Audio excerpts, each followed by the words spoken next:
Yes, indeed, man. I mean, had to bring you back, man. This documentary got everybody talking, people going at it. So, it was only right to bring you back and get your point of view, man. But I want to get right into it, man. 50 and Ja. How you feel about both of them going at it? You seen it? I couldn't do nothing but see it, bro. You know what I'm saying? Because 50, tried to smash him with one of the um, stories that we told on Art of Dialogue before. But what people don't realize is that the story that they put out there is like that having to have some money to keep Big and Craig Mack around before he got to Clyde Davis. You know what I'm saying? They wasn't able to tell that story because they didn't have no intel on that story or what went down, or they didn't do their investigations right, which he also led up to the reason why Wolf ain't here today. You understand? They didn't tell that story. They didn't tell a story about Jessica Rosenbaum, who was at the City College situation. You understand? It was Puff, Heavy D, and Jessica. And that was the Valley Mob. That's the only way. Wolf ended up losing his life behind Puff and his bullshit. And people they didn't even put that in the documentary. Wolf ended up losing his life. The new Diddy documentary quickly became one of the most talked about projects in hip-hop media. Conversations exploded online, powerful names started trending again, and old tensions resurfaced almost overnight. But while many people focused on what the documentary revealed, others began noticing something strange. A few voices that many expected to hear from were nowhere to be found. One of the most obvious absences was Gene Deal, someone who reportedly spent years around the inner circle of Bad Boy during its most chaotic era. According to Deal, his absence wasn't because he refused to participate. In fact, he claims the opposite, saying that early conversations suggested he was very much supposed to be part of the project. And that's where things start getting complicated. I had to bring you back. This documentary got everyone talking, man. A lot of people want to know why you wasn't in it, man. Well, first and foremost, I thought I was going to be in the documentary at first until I started talking to that director. I think her name is Stapleton. I don't know her name. The white chick, I don't know, man. Me and 50 talked like 45 minutes. The producers had been calling me and everything. So this one night, 50 called me up and, they got him on the phone. Me and him was just talking. We was talking about old times. Sit down with Black Hands, sit down with, with Puff Kids, the whole Puff situation, and this documentary that he's going to be doing. You know what I'm saying? So I told him that I was going to, have Kirk and Tim. Kirk will be the one who talk about the business part of it. Tim would be the one who talk about the growing up phase with Diddy and everything and over there working in the record industry with him and stuff like that. They was like family. And I was going to talk about, the street stuff, what was going on with Bad Boy, with the security, with Wolf, with the City College, with the time that I knew about when I was with him up until about early 2004 or something like that. But basically the streets and then the traveling with him and the atmosphere and everything. And then go back into the Notorious Big stuff with the Tupac and the whole 9 years, all the stuff that I knew. You know what I'm saying? So we was talking and he sounded like, yo, listen here. They gonna spare no expense with this whole documentary. So I said, all right, cool. So what I did was I spoke to Tim and I spoke to Kirk Burrows. And I was like, yo, because I had Tim number. Tim didn't know how to get in touch with Kirk. Kirk didn't know how to get in touch with Tim. But Kirk was trying to tell me, give him the number with the Tim. I said, nah, I ain't doing that. So I gave one of the producers the number in the whole 9 yards to get in touch with Tim because I want to see him get money because I know Tim got a hell of a story with Puff. So then I talked to Tim and I told him, yo, listen here, man, we should go in as a package deal. All three of us, we could tell a hell of a story about this whole documentary. You know what I'm saying? From front to start. then whatever stuff that they get and everything like that. So, let's go in there and ask them for 50 a piece. You know what I'm saying? Um, so Tim was like, with it, yo, Gene, whatever, go ahead like that.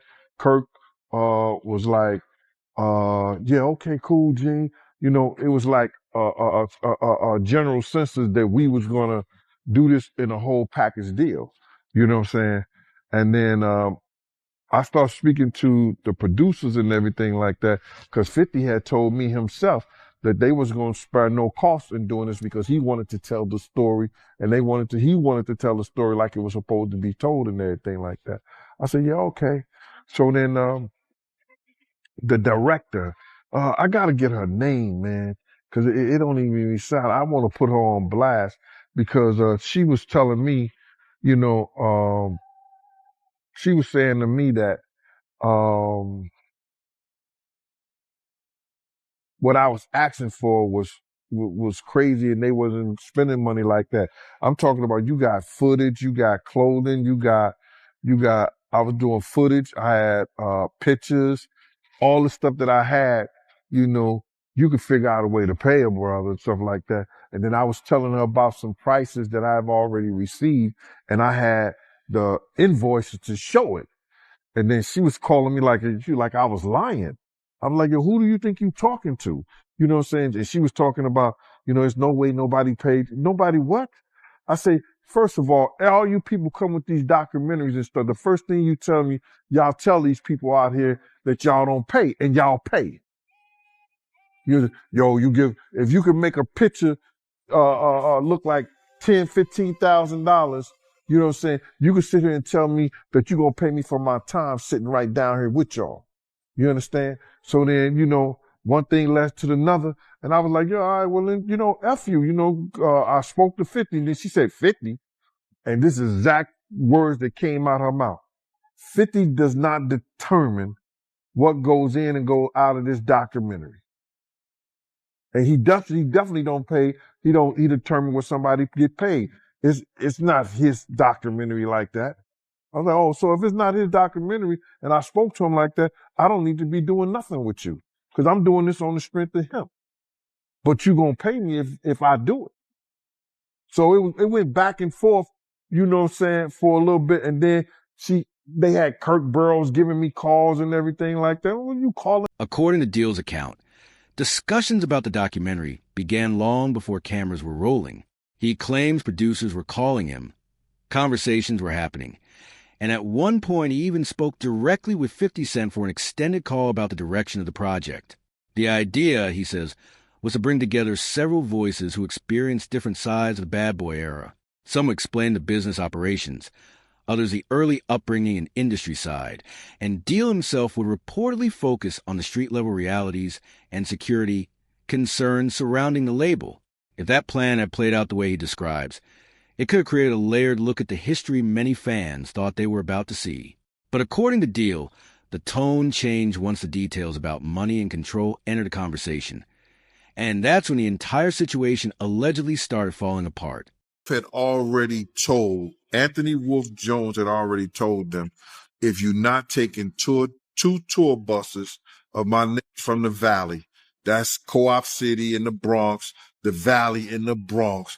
If you're not taking these 2 tour buses of my niggas out there, I'm not going. Had told Puff them, had told Kirk Burrows. You understand? I went down there and Kirk Burrows called me up. He's like, yo, Gene, you and Wolf, I got y'all tickets to LA. I said, all right, cool. So I go down there and I pick up the tickets to LA. I got Wolf ticket. So I'm calling Wolf up. I say, yo, Wolf, I got your ticket to go to LA. Wolf said, I ain't going. I said, what you mean you ain't going? He said, yo, Gene, I ain't gonna tell you how I'm making I ain't gonna tell you how to make your money, but I'm gonna let you know this. I told Puff them if they wasn't gonna take 2 tour buses of my niggas out there with us, I'm not going. Wolf is the head of all the functions that has to do with Puff dealing with security. I had my own contract with Puff, yeah.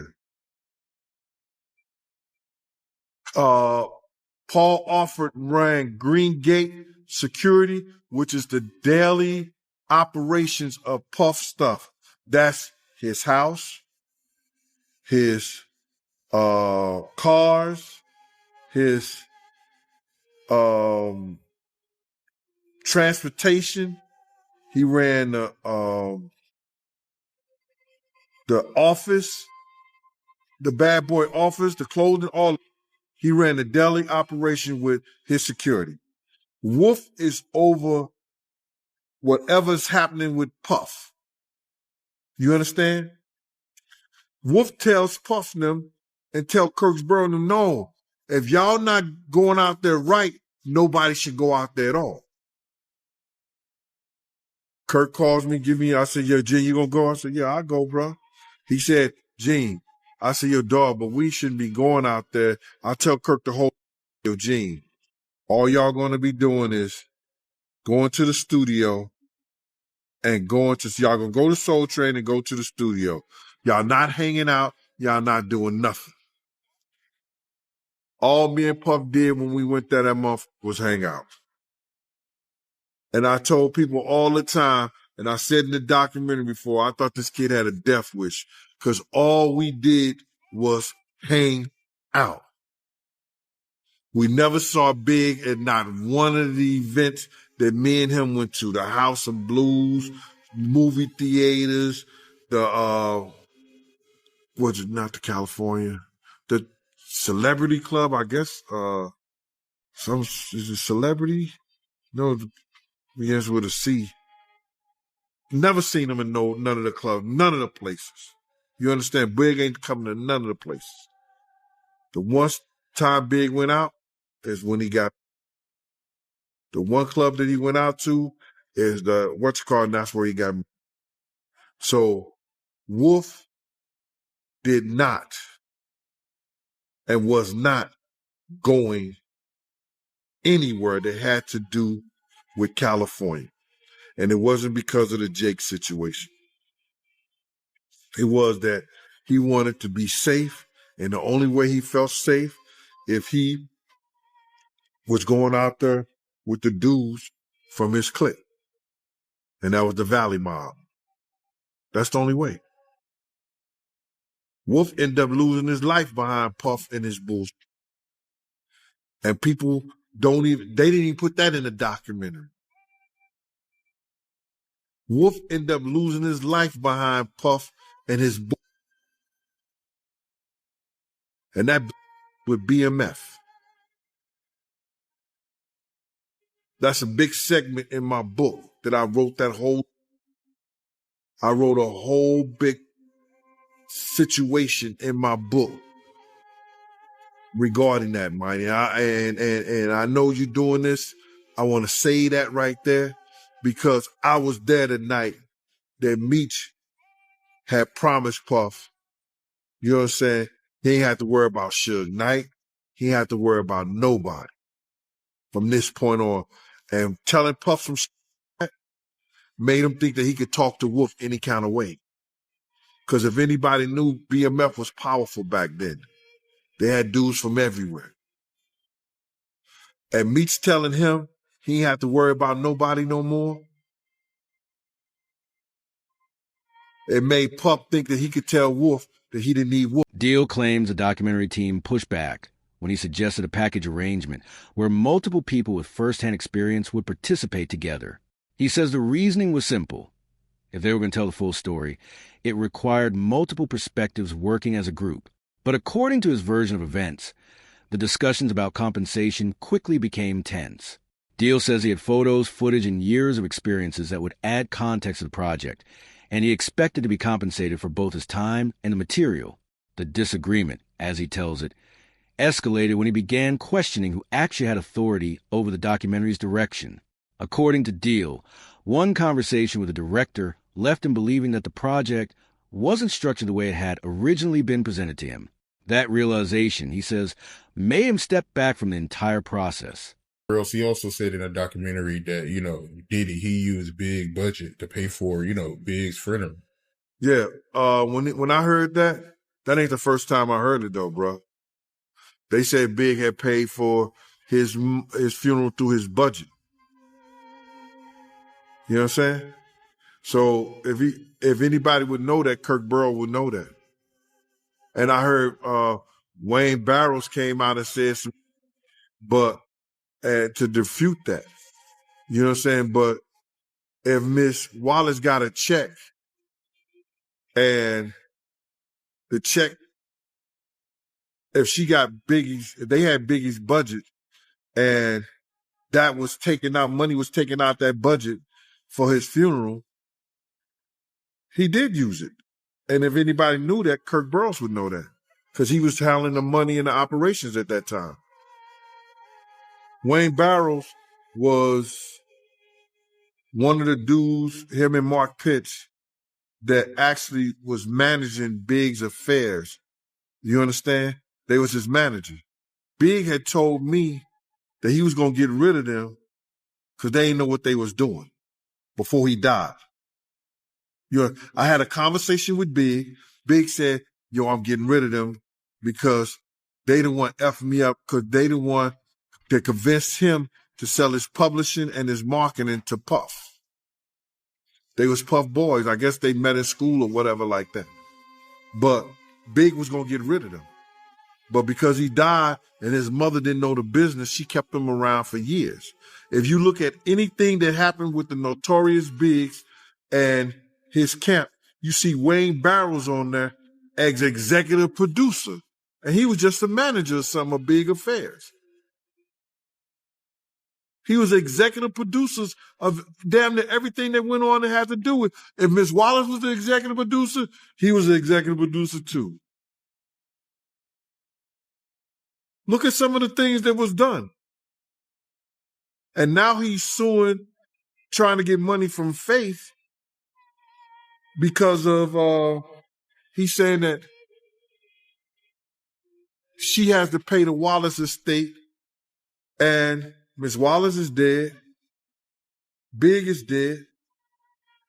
If the estate is anything, it's CJ, Tatiana, and Faith. That's the estate.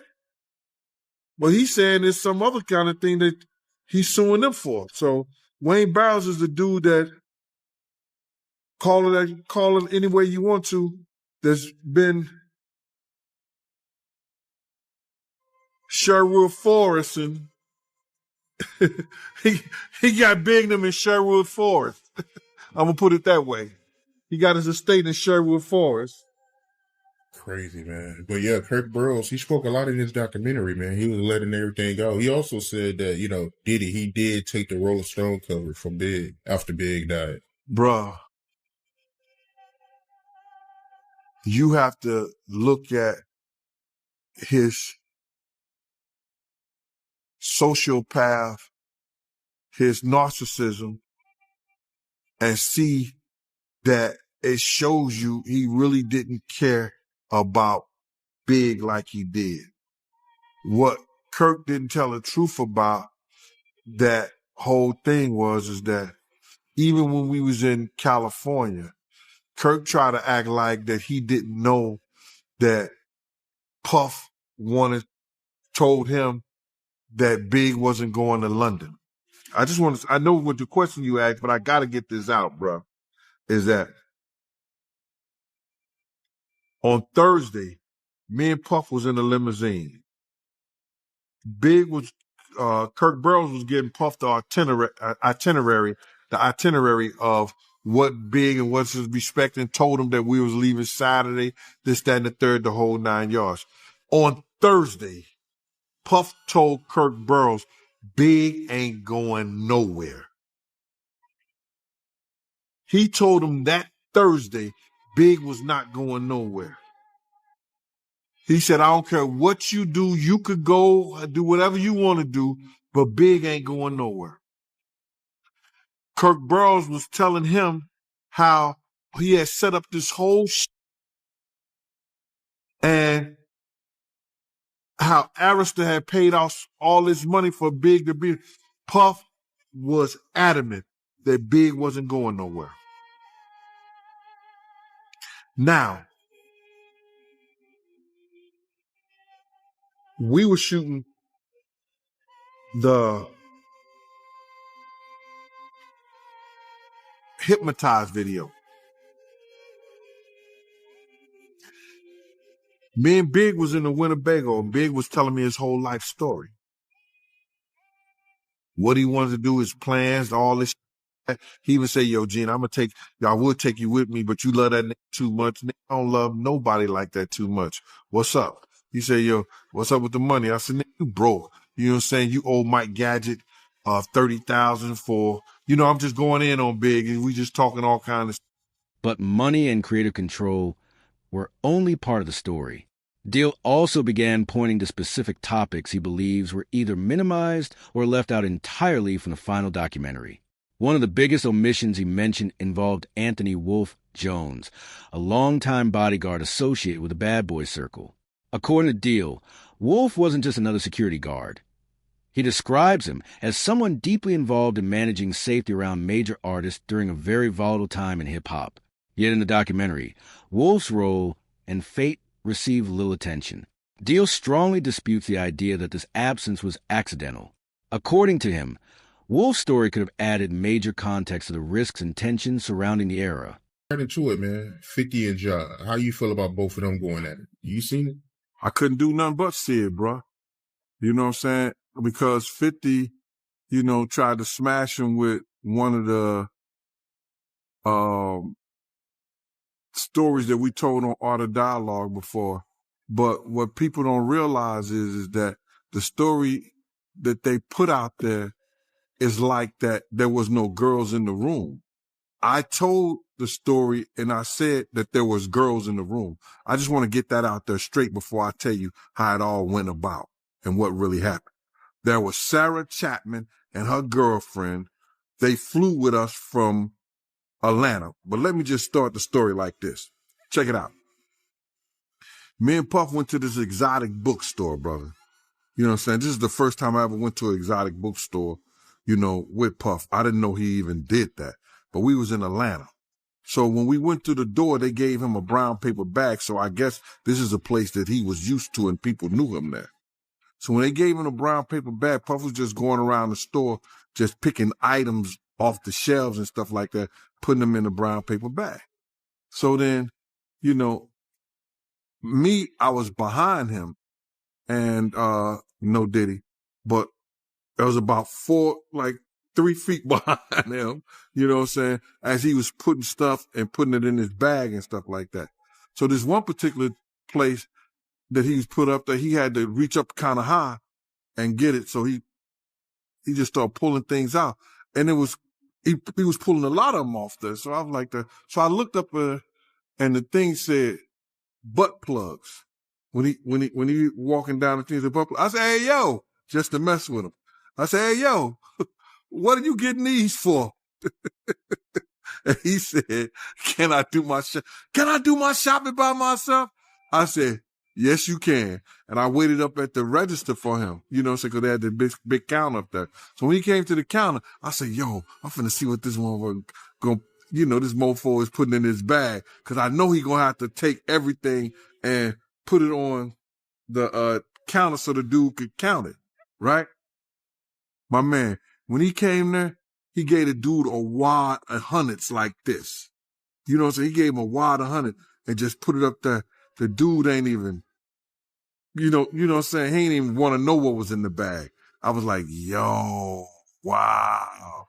So then we was catching a G4 jet. We had to go to the Astra because we was catching a G4 jet and we was going to North Carolina to do this show.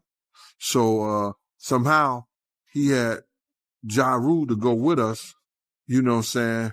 And him and Ja was talking. And this whole time him and Ja is talking, he talking about Ja going at Jigga. You know what I'm saying? This is crazy. But he was talking about Ja getting at Jay-Z. And he was talking bad and talking crazy about Jay-Z. And how Ja was talking about if it wasn't for him, that Jay wouldn't be the artist he was. He got him started. He wrote certain things and stuff like that to put him out there because, back in the day, nobody was even effing with Jay like that. So, but Puff was trying to, he was adamant about Ja going at Jay. You understand? So, we get to the hotel. We're in the presidential suite and all this stuff like that. So, Ja and him is, chilling and everything with Jay, eating and everything, shit like that. So then they all went to the room. It was like him, Ja, Sarah, and her girlfriend. They went to the room. I don't know what they were doing in there. I didn't give a. But Puff told me, Gene, do not let nobody come in this room. Don't let nobody come in this room. So, hour or so went by, whatever like that. Time went by. The doorbell rang. And it was this dude at the door saying that he was Ja's cousin. And I was like, he said, I'm here for Ja Rule. I said, who you? He said, I'm his cousin and everything like that. I said, but, yo, he busy right now. I'm telling the dude that he's busy. The dude is talking about, but I want to talk to him. I said, bro, they don't want to be bothered. I'm trying to, tell this kid, they don't want to be bothered, bro. You know what I'm saying? He said, that's my cousin. You know what I'm saying? I said, well, listen here, bro. They're in a room. They don't want to be bothered. And you could see that there's only one room. Deal claims Wolf had serious concerns about certain trips and situations long before things turned dangerous. He describes Wolf as someone who prioritized safety above everything else and insisted on specific security conditions when traveling. According to Deal, Wolf reportedly refused to go to certain places unless those conditions were met. Deal argues that those warnings reveal a bigger picture about how risky the environment around major artists had become during that time. But again, these claims remain disputed, and many of the events surrounding those years have been debated for decades without a clear, universally accepted version of what really happened. He was going through the room. I said, bro, Jesus Christ had to come down here and take the breath out of my body before you go in that room. You understand? Next thing you know, I grabbed him and we started. It wasn't no wrestling thing like that because he couldn't handle it at the time. He could front and tell his friends because he didn't hit me up on Instagram. He could tell his friends all he want to. But that if Puff and Ja tell you the story, that nigga was upside the piano. You understand? So now, Ja and Puff run out. They butt the neck and they was grabbing towels. You understand? They was grabbing towels. And then Puff was like, Gene, what's going on? Ja was like, he said, that's my cousin. I was like, bruh. He tried to get in the room and I wasn't letting him get in the room, bruh. And then Puff looked at Ja like this, what that looked like, he said. And then Ja said, you don't want to be up in that room because there was a whole lot of freaking going on. So I started laughing, dude left. They went back in the room and that was it. You know what I'm saying? So now the story grew as if Ja was in there and him and Diddy was doing, something. And like I said that they were doing something. I don't know what the F they were doing, bruh. The only reason I know was some freaky things going up in there that Ja really didn't even understand because he said, you ain't want to be up in there because there's a whole lot of freaky on. So I was like, I wouldn't have known nothing. I wouldn't even care. And I don't care today. But you know how the internet is.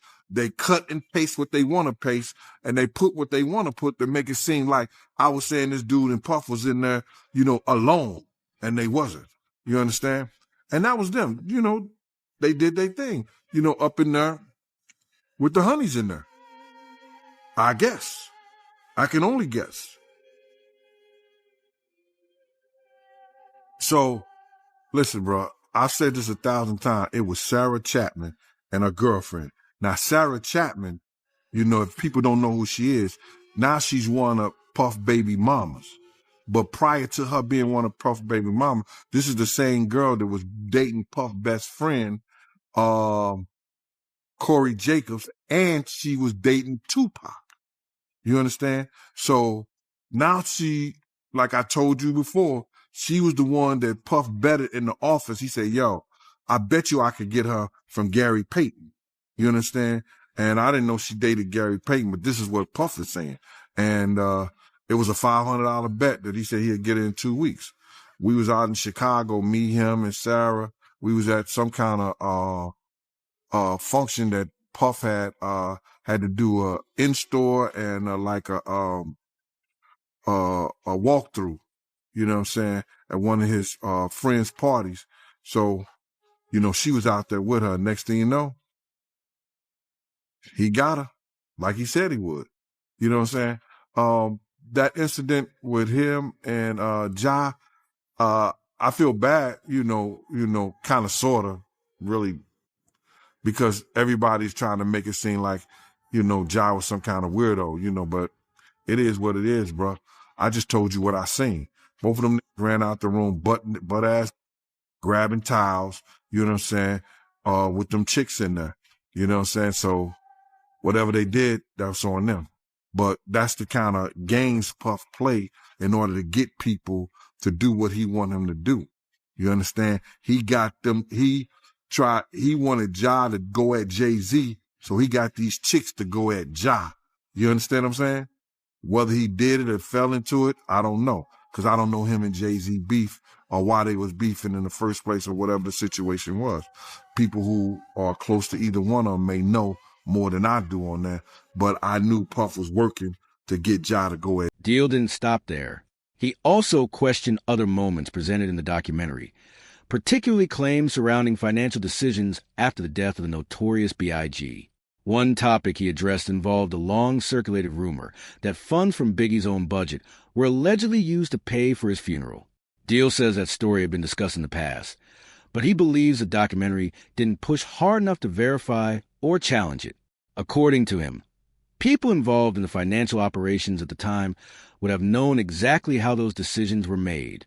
However, statement about those finances have been disputed by different figures over the years, and the exact details remain heavily debated within the industry.